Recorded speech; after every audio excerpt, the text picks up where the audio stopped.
이야기는 너무나 많이 들어보셨을 겁니다. 예수님께서 첫 표적을 행하신 그 땅이고 그곳에서 물이 포도주가 되는 기적이 일어났다라는 것은 우리가 너무나 잘 알고 있습니다. 예수님께서 이 혼례에 참여하신 때를 한번 살펴본다면 바로 2장 1절에 나오는 것처럼 예수님께서 세례를 받으신 후 사흘째 되던 날에 드디어 이 가나 땅에 들어가셨고 그 혼인잔치에 함께 참여하게 되었음을 우리가 볼 수 있습니다. 세례를 받으신 후 하루가 지났을 때 요한의 두 제자가 예수님을 따라갑니다. 그리고 그곳에서 베드로와 안드레를 만나십니다. 그리고 그 이튿날은 빌립을 부르시고 나다나엘을 부르셨습니다. 그리고 그 다음 날 이 잔치집에 참여하신 겁니다. 이 잔치집에 참여했을 때는 예수님 혼자 가신 것이 아니라 2절에 나오는 것처럼 예수님의 제자들도 함께 그곳에 참여하였다라고 분명하게 나옵니다. 이때 당시는 제자다라고 하는 것은 가족과 거의 동일한 의미로 사용되었습니다. 함께 먹고 마시고 자는 그러한 공동체가 바로 스승과 제자의 관계였기 때문에 제자들이 비록 믿은 지 따른 지 얼마 되지 않았지만 제자들이 예수님을 따라서 예수님께서 청함을 받은 그 잔치집에 가는 것은 너무나 당연하게 여겨졌습니다. 이 자리에서 어떠한 일이 일어났습니까? 갑자기 포도주가 떨어졌습니다. 이 당시 잔치의 예식을 잘 아시다시피 잔치가 몇 시간 만에 끝나고 우리나라처럼 30분 만에 모든 것이 끝나고 이것이 아니라 며칠을 두고 사람들을 먹이고 사람들과 함께 즐거워하는 것이 이 당시의 풍습이었습니다. 그런데 그 자리에 참석하자마자 예수님께서 들어가자마자 그날 바로 포도주가 떨어지기 시작한 겁니다. 어떻게 보면 이 잔치집이 위상을 보여준다라고도 볼 수 있습니다. 얼마나 많은 사람들이 왔길래 마음을 단단히 먹고 준비한 그 포도주가 다 떨어질 수 있느냐라고 볼 수도 있기 때문입니다. 그러다 보니 그 위세 단단한 이 등등한 이 집 가운데서 포도주가 떨어졌다. 사람들이 그것을 보고 뭐라 이야기하겠습니까? 아니 이렇게 대단한 집에서 아니 이렇게 많은 사람들을 불러다 놓고 많은 사람들을 창피를 주고 또한 많은 사람들에게 만족감을 못 주는 잔치를 한다라며 비난받을 위기에 처해 있는 그러한 상황이 바로 이 잔치집의 상황이었습니다. 이 일을 대하는 두 사람이 이제는 본문에 등장하고 있습니다. 누가 나옵니까? 첫 번째는 예수님의 어머니 마리아가 나오고 있습니다. 마리아는 예수님에게 3절에 뭐라고 말씀하십니까? 저들에게 포도주가 없다라고 말씀을 하고 있습니다. 저들에게 포도주가 없다라고 이야기한 것은 우리가 그 배경을 조금 살펴볼 필요가 있습니다. 마리아가 예수님에게 이러한 어려움들을 토로한 이유는 바로 예수님의 성장 과정에서 한번 살펴볼 수 있습니다. 예수님의 어린 시절을 제외하고는 예수님의 아버지라고 나오는 요셉의 이야기가 나오지가 않습니다. 그 어디에도 요셉의 이야기가 나오지 않는다라는 것은 요셉이 일찍 죽었을 가능성을 이야기하고 있습니다. 그리고 요셉이 어떤 학자들은 요셉이 결혼할 당시부터 나이가 많아서 집안의 어려운 일들, 집안의 무슨 가정사들은 거의 다 예수님이 자랐을 때는 예수님께서 도맡아 하셨다라고 이야기하는 사람들도 있습니다. 그래서 어떻게 됩니까? 무슨 어려움이 있을 때 마리아가 예수님을 찾아가서 이러한 어려움이 있으니까 해결해 달라, 이러한 위험이 있으니까 도와달라라고 요구하는 것이 너무나 당연하고 자연스러웠다라는 겁니다. 예수님의 어머니 마리아가 이 잔치에 초대되었는데 이 잔치가 어려워지고 이 잔치가 시끄러워질 위기에 처했습니다. 그것을 본 마리아는 예수님에게 도움을 청하는 겁니다. 아들아, 이 잔치집이 어렵단다. 네가 한번 도와달라. 어떠한 방법으로 도와달라고는 이야기하지 않고 있지만은 예수님께서 기본적으로 그 가정에서 행하셨던 일들을 보면은 경제적인 도움이거나 아니면은 그 주변에 있는 상점이나 집들을 찾아다니면서 포도주를 구해오거나 이러한 일들을 예수님에게 요구하고 있음을 우리가 볼 수 있습니다. 그래서 지금도 예수님에게 잔치집에 어려운 일들이 있으니까 제발 한번 해결해 달라, 이러한 이 잔치집 신랑을 긍휼히 여기는 마음으로 다가가서 이 예수님께 부탁을 하고 있습니다. 그래서 예수님께서 거절하셨을 때에도, 예수님께서 4절에 거절하시지 않습니까? 거절하셨을 때에도 하인들에게 5절에 뭐라고 이야기합니까? 뭐라고 하시든지 간에 너희들에게 부탁한 대로, 너희들에게 시키는 대로 너희가 행하라. 그러면 어떻게든지 이 상황들이 해결되어질 것이다 라고 믿고 있는 이 마음들을 볼 수가 있습니다. 그런데 예수님께서는 4절에 뭐라고 말씀하십니까? 여자여, 나와 무슨 상관이 있나이까? 내 때가 아직 이르지 아니하였나이다. 예수님의 공생애가 시작된 지 3일이 지났습니다. 예수님의 공생애 이전의 삶은 그 하나님께서 허락하여 주신 그 가족들과 함께 그 가정사를 돌아보고 그들의 어려움을 살피면서 그들을 도우면서 그들과 함께 살아가는 그러한 삶이 주가 되었을 겁니다. 그런데 공생애 이후의 삶은 어떻습니까? 공생애 이전의 삶이 주가 되는 것이 아니라 이제는 하나님께서 예수님을 이 땅 가운데 보내신 그 이유와 목적이 주가 되는 삶을 살아가시게 되는 그 출발점이 바로 예수님의 세례의 사건입니다. 그 세례 사건이 지난 이후 처음으로 예수님께서 나타나셨는데 그의 어머니가 이야기합니다. 나의 어려움을, 이 이웃의 어려움을 도와달라라고 이야기하는 겁니다. 그런데 예수님께서는 왜 거절하십니까? 거절하시는 이유는 다른 것이 아니라 내가 당신의 뜻을 따라서, 어머니 당신의 뜻을 따라서 사람의 마음을 만족해 하고 사람의 마음을 즐겁게 하고 사람을 위로하는 것에 내가 부름을 받고 쓰임 받는 그러한 삶이 내게 이제는 맡겨지지 않았습니다. 나는 이제는 그러한 삶에서 벗어나서 나를 보내신 하나님의 뜻을 따라 사는 것, 그리고 나를 보내신 하나님의 계획을 따라 사는 것이 내 삶의 우선입니다. 내 삶의 우선순위가 거기 있습니다 라는 것을 다시 한번 드러내고 있는 겁니다. 그래서 말씀하시는 겁니다. 나와 무슨 상관이 있나이까? 이 잔치의 어려움은 나와는 아무런 상관이 없습니다. 내가 하나님의 일들을 이제 시작할 건데 그 하나님의 일을 시작함에 있어서 이 잔치집의 어려움과 이 잔치집의 곤란함은 아무런 상관이 없습니다. 그리고 내 때가 아직 이르지 않았습니다. 하나님께서 이 땅 가운데 일을 하시고 하나님께서 맡기신 일을 할 그 때가 아직 이르지 않았습니다 라면서 말씀을 하고 있는 겁니다. 지금 눈앞에 있는 문제들이 어떠하든지 간에 중요한 것은 바로 하나님의 뜻과 계획이다라는 것을 분명하게 말씀하시는 것이고, 사람의 마음을 따라서 사람의 뜻을 따라서 내가 이웃들을 만족해 하고 내가 사람을 만족해 하는 일들을 행하지 않으실 것이다 라는 이 두 가지 사실을 명백하게 하고 있습니다. 그런데 이렇게 어머니 마리아의 그 부탁을 거절하신 예수님께서 7절에서 하인들에게 명령을 하고 있습니다. 4절에 아무런 상관이 없다 하셨음에도 불구하고 7절에서 뭐라고 이야기하고 있습니까? 항아리에 물을 채우라 라고 이야기합니다. 하인들에게 이야기했을 때 이 하인들은 어떠한 모습을 보이고 있습니까? 그 물을 대충 채우는 것이 아니라 가득 채우고 있습니다. 바로 예수님께서 이 하인들에게 어떠한 모습으로 보여줬는지는 모르지만 자신들도 자신의 주인이 곤란한 상황 가운데 있기 때문에 기적을 바라는 그러한 간절한 마음으로 물을 채웠을 겁니다. 이 물을 채우자마자 어떠한 일이 일어납니까? 물이 포도주로 변하게 되었습니다. 천주교에서는 이 사건을 두고 이렇게 이야기합니다. 성자 예수도 성모 마리아의 부탁을 거절하지 못한다. 그래서 우리는 예수님께서 들어주시지 않는 기도의 제목들을 성모 마리아에게 가서 기도해야 된다라고 이야기합니다. 그래서 성모 마리아를 제4위 하나님으로 두고 1900년도부터는 제4위 하나님, 성부, 성자, 성령, 성모 하나님을 섬기는 그런 모습들을 보이고 있는데요. 전혀 잘못된 것입니다.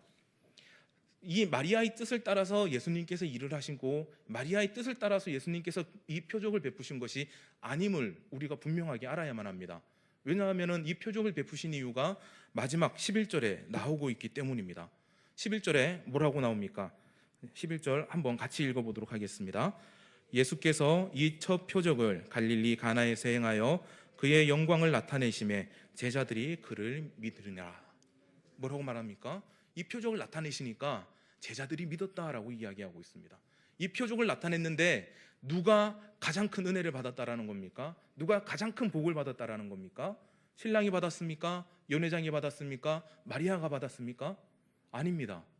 가장 큰 은혜를 받고 가장 큰 복을 받은 것은 바로 이 제자들입니다. 만난 지 사흘밖에 되지 않았습니다. 이 사람들이 예수님을 따라왔는데 무엇을 바라보면서 따라왔겠습니까?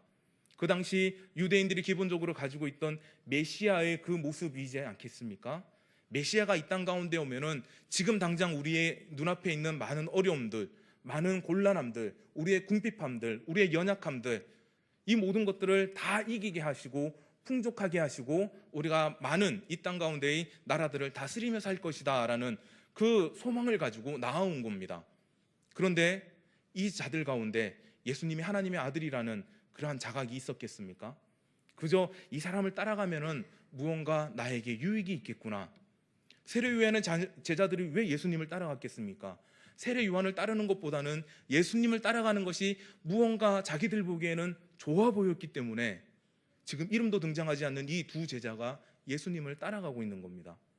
그 제자들에게, 미련하고 어리석은 제자들에게 하나님의 아들이심을 증명하기 위하여 예수님께서는 이 표적을 베푸시고 있는 겁니다.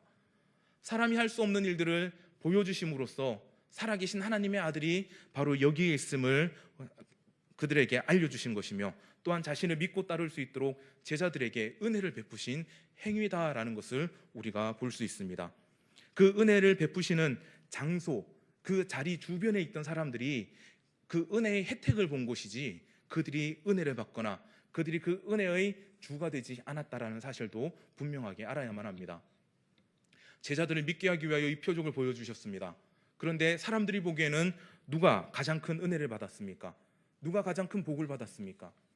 사람들이 보기에는 이 신랑이 가장 큰 은혜를 받은 자입니다. 연회장이 가장 큰 복을 받은 자입니다. 왜 그렇습니까? 지금 당장 우리 자신들의 눈앞에 있던 어려움들이 해결되었기 때문입니다. 연회장은 누굽니까? 그 잔치를 주관하는 자입니다. 모든 음식도 자기가 마련을 해야 되고 준비해야 되고, 그리고 그 이후에 선물들까지 다 준비해야 되는 그러한 상황입니다. 그런데 포도주가 떨어져 버렸습니다. 모든 비난의 화살이 제일 먼저 누구에게 가겠습니까? 제일 먼저는 연회장에게 갈 것이고 그 다음은 그 신랑에게 갈 것입니다. 그런데 자신들은 뜻하지 않게 이 모든 것이 해결되어 버렸으니까 사람들이 바라볼 때는 연회장이 복을 받은 것이고 신랑이 복을 받은 것입니다. 근데 이 말씀을 통해서 11절에서는 누가 가장 큰 복을 받았다라고 분명하게 이야기합니까? 제자들이 가장 큰 복을 받았습니다. 왜냐? 제자들은 믿고 구원받는, 하나님의 아들을 믿고 하나님 나라에 들어갈 수 있는 그 귀한 은혜의 시작점이 바로 이 사건이 되었기 때문입니다. 우리는 하나님 앞에 나와서 그리고 예수님의 이름으로 많은 것들을 구하고 있습니다. 어떠한 것들을 구하고 있습니까? 많은 기적들을 구하고 많은 표적들을 구하고 이적들을 구하고 있습니다. 사람으로서 할 수 없는 것들을 하나님 앞에 예수님의 이름으로 우리가 구하고 있습니다. 그런데 우리는 그 구하는 대상들을 한번 돌아볼 필요가 있습니다. 무엇을 위하여 우리가 구하고 있습니까? 우리가 무엇을 위하여 하나님의 기적을 바라고 있고 무엇을 위하여 하나님의 표적을 간구하고 있습니까? 좋은 성적을 위해서, 좋은 대학을 위해서, 좋은 직장을 위해서 우리가 구하고 바라는 것들이 얼마나 많이 있습니까? 그것만을 얻을 수만 있다면은 우리가 이 지금 당장 우리의 모든 괴로움이 다 사라질 것이라고 믿는 그 미련함과 어리석음들이 얼마나 많이 있습니까? 그래서 하나님 앞에 끊임없이 나와서 구하고 있죠. 많은 것을 구하고 있습니다. 그런데 소요리 문답에서는 기도란 것을 이렇게 이야기하고 있습니다. 하나님의 뜻에 합당한 것을 예수님의 이름으로 구하는 것이다. 지금도 예수님께서 표적을 베푸신 이유가 무엇입니까? 하나님께서 이들에게 주시길 원하시는 가장 큰 은혜를, 가장 큰 뜻과 계획들을 보여주시기 위하여 이 자리에서 물이 포도주가 되는 기적을 베풀어 주셨습니다. 우리는 이러한 기적들을 바라고 있으면서 지금 우리가 누려야 할 그 참 은혜와 참 복을 제대로 알지 못한 채 그 부스러기를 먹고 있는 그 연회장과 신랑처럼 부스러기만으로 만족하는 미련함과 어리석음을 보이고 있으니 우리를 바라보실 하나님께서, 우리를 위하여 중보하실 예수님께서 얼마나 마음 아파하시겠습니까? 한국교회가 왜 점점 쇠퇴해져 갑니까? 한국교회가 쇠퇴해져 가는 이유는 다른 것이 아닙니다. 하나님의 이름으로 구하는 것처럼 보이지만 결국 나를 위하여, 내 욕심을 위하여, 나의 만족을 위하여 기도하고 간구하는 그 미련함과 어리석음들이 이 땅 가운데 넘쳐났기 때문입니다. 자신에게 주어진 것이 하나님의 은혜인 양, 그것들을 얻지 못하는 사람들, 부와 명예와 권력을 얻지 못하는 사람들을 믿음 없는 사람으로 치부해버리고 좋은 대학, 좋은 직장을 갖지 못한 사람들을 어리석은 자들로 만들어버린 우리의 미련함들이 한국교회를 쇠퇴하게 만들었습니다. 그래서 우리가 교회에 나와서 하나님의 이름을 부르면서 간구하는 것이 하나님, 우리의 믿음을 새롭게 하여 주시옵소서, 믿음을 견고하게 하여 주시옵소서, 이 믿음 가운데서 우리가 살아가게 하여 주시옵소서가 아니라 하나님, 좋은 성적 갖게 하여 주시옵소서, 좋은 대학 가게 하여 주시옵소서, 좋은 직장 가고 많은 돈을 벌고 높은 자리에 올라서 내가 이 땅 가운데서 떵떵거리며 살아가게 하여 주시옵소서. 우리가 그것을 바라면서 나아가고 있습니다. 그러니 한국교회가 점점 어떻게 됩니까? 구할 것을 구하지 못하고 마땅히 바라야 될 것들을 바라지 못한 채 우리는 점점 쇠퇴해져 가고 있는 겁니다. 그 물이 아직도 빠지지 않아서 우리도 하나님 앞에 나와서 구하는 것들이 지금 당장 우리 눈앞에 있는 어려움이고 지금 당장 나를 괴롭히고 있는 괴로움이 되고 말았습니다. 언제 하나님께서 우리에게 그러한 것들을 구하라고 말씀하고 있습니까? 우리 믿음의 선배들도 그렇게 하진 않았습니다. 우리 믿음의 선배들이 보여줬던 신앙의 삶이 이러한 삶이었습니까? 그 믿음을 지키기 위하여 자신의 생명까지 아끼지 않고 내려놓았던 우리 믿음의 선배들 있지 않습니까?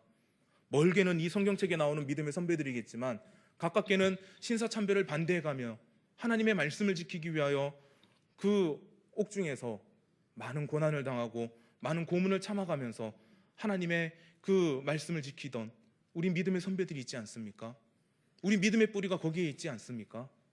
그럼에도 불구하고 우린 지금 무엇을 구하고 있습니까? 무엇을 나와서 하나님 앞에 아뢰고 있습니까? 우리는 분명히 기억해야만 합니다. 우리가 이 땅 가운데 하나님의 말씀을 들고 나아오고 또한 하나님의 말씀을 들고 살아간다라고 이야기할 때 우리가 해야 될 것은 나의 만족을 위하여 구하는 것이 아니라 하나님의 영광을 위하여 구해야 한다는 사실입니다. 하나님께서 지금 우리를 부르시고 하나님께서 우리를 지금 이 자리에 세우신 이유가 무엇인지 다시 한번 생각해 보시기 바랍니다. 진정으로 이 땅 가운데서 우리의 필요를 채워주시기 위하여 불러주셨습니까? 예수님의 제자들 어떻습니까? 이때 믿었다라고 나오지만은 그 뒤에 이 기적들을 계속 바라보고 있음에도 불구하고 예수님께서 하나님의 아들이심을 잊어버리는 그런 모습들 보이고 있지 않습니까? 예수님께서 죽은 자를 살리시고 예수님께서 병든 자를 고쳐주셨음에도 불구하고 그들은 뭐라고 이야기합니까? 예수님의 나라가 이 땅 가운데 임할 때 내가 좀 더 높은 권력을 가질 것이다. 내가 좀 더 예수님 가까이에서 큰 권력을 갖고 많은 부와 명예를 누릴 것이다. 서로 싸우고 있는 모습들 보이고 있지 않습니까? 이 모습을 보면서 우리의 모습이 떠오르지 않으십니까? 우리가 하나님을 믿는다, 우리가 예수님을 따라간다, 난 하나님의 제자이고 예수님의 제자이다라고 이야기하지만 결국 그 자리를 두고 싸우던 그 명예와 권력을 두고 싸우던 제자들의 모습이 지금 우리 가운데 그대로 남아있다라는 겁니다. 그래서 우리가 그것을 벗어내지 못한다면 우리는 여전히 그 가운데서 더럽고 추악한 모습으로 살아갈 수밖에 없습니다. 하나님께서 우리를 불러주시고 세워주신 이유는 다름이 아닙니다. 그리고 하나님께서 예수님을 이 땅 가운데 보내주시고 예수님께서 이 땅 가운데서 고난당하시고 십자가에 죽으신, 그리고 십자가 죽음 이후에 다시 부활하신 그 기적, 그것이 우리에게 얼마나 큰 표적이 되고 있습니까? 얼마나 큰 은혜가 되고 있고 우리가 그것을 믿으면서 하나님의 자녀된 것을 고백하고 있지 않습니까? 그 기적과 표적을 보여주신 이유가 무엇입니까? 십자가의 사랑과 부활의 능력을 보여주신 이유가 무엇입니까? 바로 우리로 하여금 온전히 믿고 온전히 따르게 하기 위해서입니다. 예수님께서 이 첫 표적을 갈릴리에서 가나에서 보여주셨습니다. 그리고 예수님께서 이 땅 가운데 죽은 자 가운데서 처음 살아나시는 첫 열매로서 우리에게 또 다른 표적을 보여주셨습니다. 이제는 너희가 이 땅 가운데서 죽은 자로 살아가는 것이 아니라 이제는 새로운 살아있는 생명의 소망을 가지고 살아가는 자이다.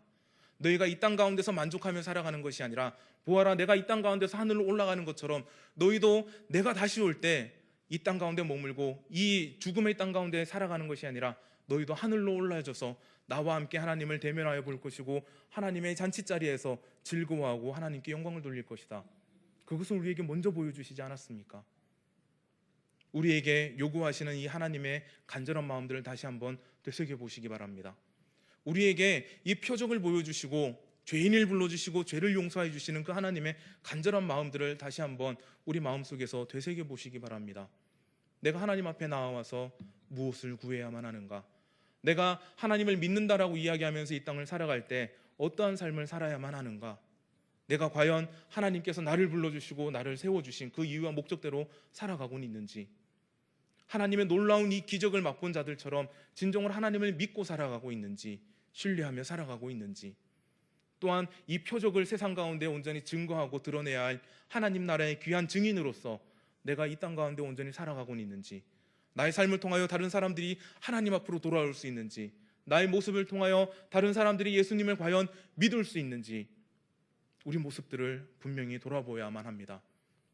돌아보고 돌아보아 하나님께서 우리를 바라보실 때 내가 너희를 부른 목적과 너희를 부른 계획과 너희를 위하여 나의 아들 예수 그리스도를 이 땅 가운데 보내고 십자가에 죽게 하고 다시 살린 그 모든 것들이 나에게 기쁨이 되었고 나에게 즐거움이 되었고 너희의 돌아옴으로 인하여 내게 기쁨이 되었다.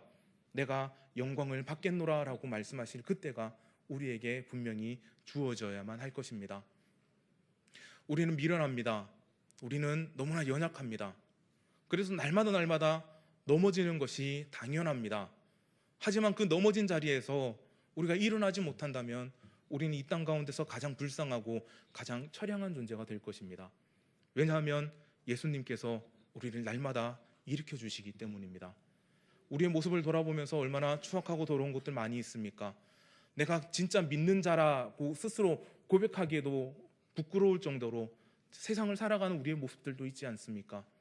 하지만 예수님께서는 그의 모습을 통하여 하나님께서는 예수님을 통하여 우리를 사랑하여 주시겠다, 용서하여 주시겠다, 용납하여 주시겠다 말씀하고 있습니다. 그러면서 놀라운 기적들과 표적을 보여주시면서 이것을 믿으라. 그리하면 너희에게 모든 것을 허락하여 주고 너희의 모든 것들을 통하여 내가 기쁨을 받고 영광을 받겠노라. 그리고 그러한 모습을 이 땅 가운데서 우리들이 살아가길 간절히 원하시고 있습니다.